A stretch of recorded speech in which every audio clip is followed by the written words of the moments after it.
$6,000 Range Rover isn't unusual. What is that this one is missing parts. Important ones. The bits that keep it from tipping over.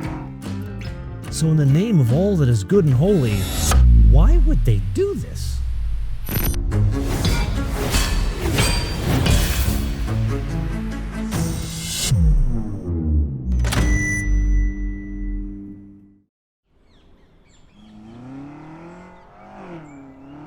Confusing, I know.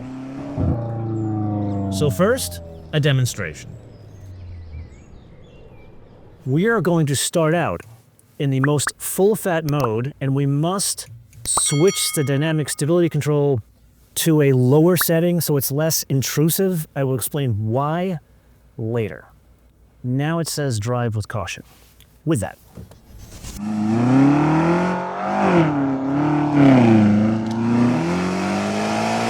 Oh, God, that sounds good. And oh, that is perhaps too much to be at this ride height on this road.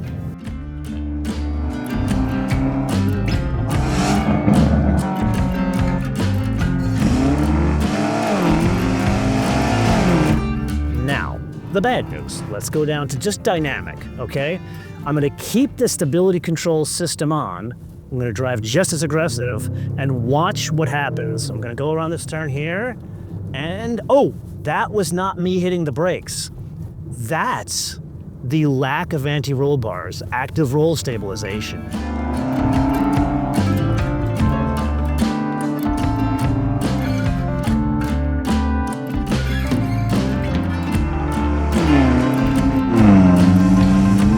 Now the obvious question, what's happening here? Wow, that's really, I've never seen something so intrusive. The system has used the stability control to make up for the lack of the anti-roll bars or the active roll stabilization to the point where it's not natural. It's something, it takes away from the driving experience.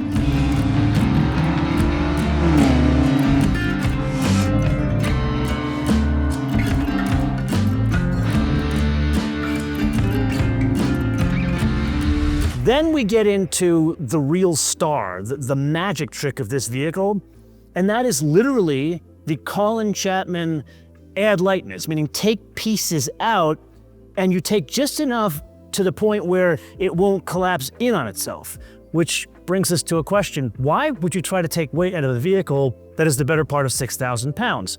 Answer, to make it handle better. Now, we could point to a carbon fiber hood and say, that's what they did and call it a day.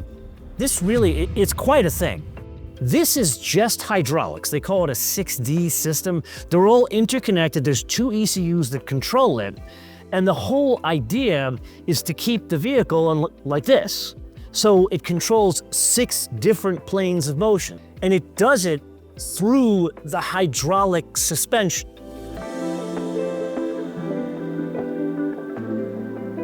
Now that brings us to the very obvious question. Great idea. Let's take all the parts out, but use the faster air ride setup. And here we arrive at a discussion you and I had a couple of years ago. Are Range Rovers really that unreliable? Do they deserve this terrible reputation?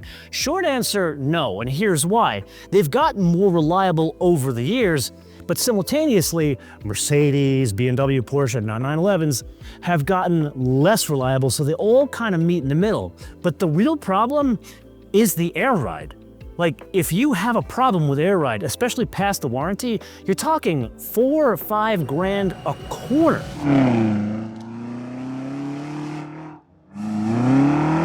This works. No anti-roll bars. No active roll stabilization like you see in like GLS's, GLEs, Porsches, that kind of stuff. This, I'm gonna say something controversial. This is almost as good as the crazy air suspension in like a Cayenne Turbo SE hybrid. This sits somewhere between the X5M and the Porsche in terms of the ability to go around corners. And that is shocking. It comes from the Midlands of England because the Germans have this stuff. They've got it on lockdown. I mean, I've taken every kind of 6,000 pound SUV around the same road. And yes, a Porsche can get ready to go around these corners faster. That's the difference of the air suspension. It may be a challenge in other areas, but it is faster in making adjustments than the hydraulic system.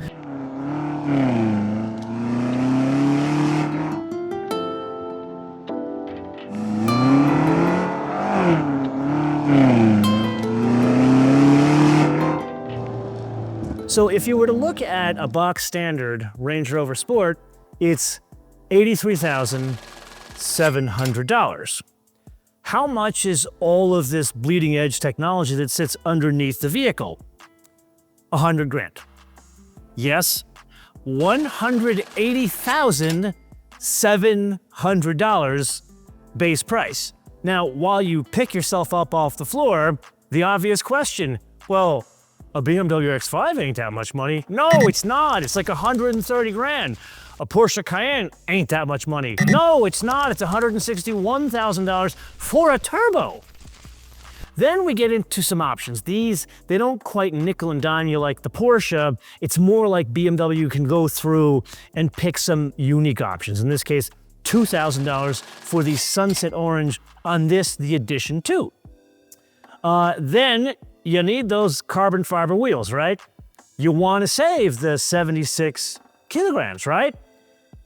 That's going to cost you $10,150. Then we must pay an additional $1,625 for destination and handling from Solihull, UK. Hopefully I pronounced that correctly, which brings us to a total retail price of, built in, $204,875.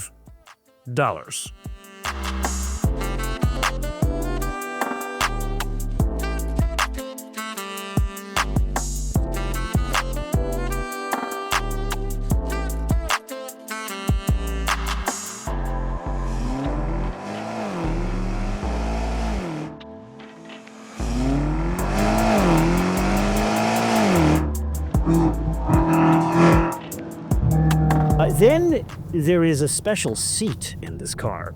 It's called the Body and Soul. I'm going to date myself. No, it's not an Anita Baker song. It is a research study from the University of Coventry, from what I understand. And basically what they do is they put transducers in the seat and then sync it to music that they created or music through your stereo system. Even the news will somehow impact those transducers. And it's not really a massage of sorts. It's trying to relax you. Like, for example, I'm gonna try to do this while I'm driving here. I go here. Again, we need buttons for all this stuff. Go into here, and then it's the Body and Soul seat here, and then you switch it on here. Now, granted, I can't clear that music, so I'm gonna put that down here. And you can go for calm. You can go kind of in the middle here. And I gotta be honest with you, at first I was like, this is very annoying before I read the whole details on it. I thought it was just a bad subwoofer, like a 1985 Z31, the anniversary edition that had the subwoofer underneath the seat. That was terrible, and I felt this was kind of the same thing. But then I started playing around with it some more. I don't like it, but at least it does the job of relaxing you.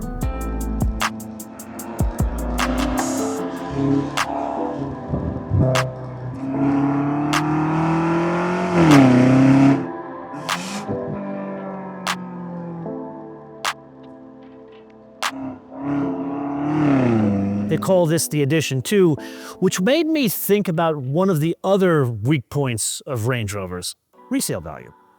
So I looked at this, the BMW and the Porsche Cayenne. There was in 2022 an SVR Carbon, which was also punishingly expensive, $132,000. The comparable Porsche was $131,000. That was a turbo. And the X5M was a practically pauper's car at $107,000.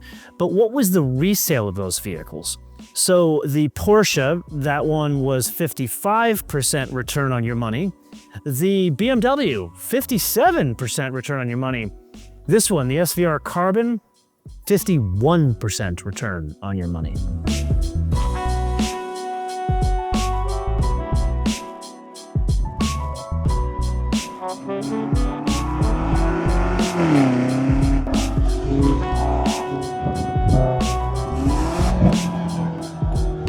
Apparently there is a new frontier. It's paddle shifters. You and I didn't know that, but it is. You look at some other cars, they're aluminum. BMWs, it's 3D printed. Here, I think it's glass or clear plastic or something, and visually it's stunning at night. They feel a bit better. I don't know if really they're metallic or 3D printed or anything like that, but it's something different, and they've kind of made it their own, which ties into everything else on the inside. Although, the black interior, terrible. If you're gonna have this amazing addition to sunset orange, one needs a better contrast. I guess you have a contrast, but one needs a better color to see all these details.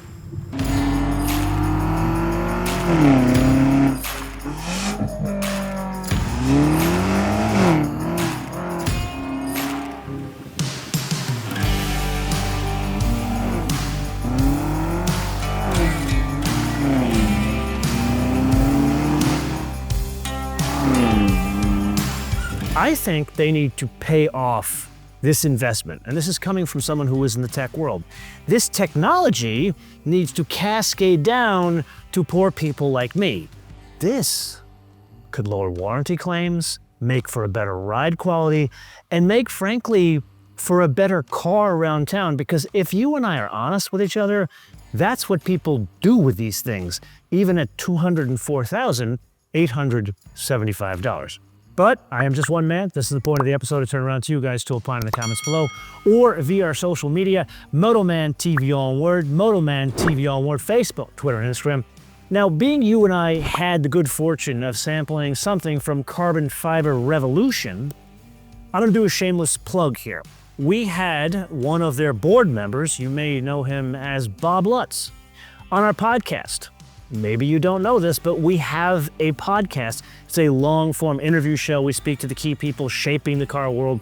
Just thus far, we've had the chief designer of Lucid, Cadillac, we had Bob Lutz, and we've had some other fascinating folks from the car world. You can check that out here. Until I see you in the next episode, bis später.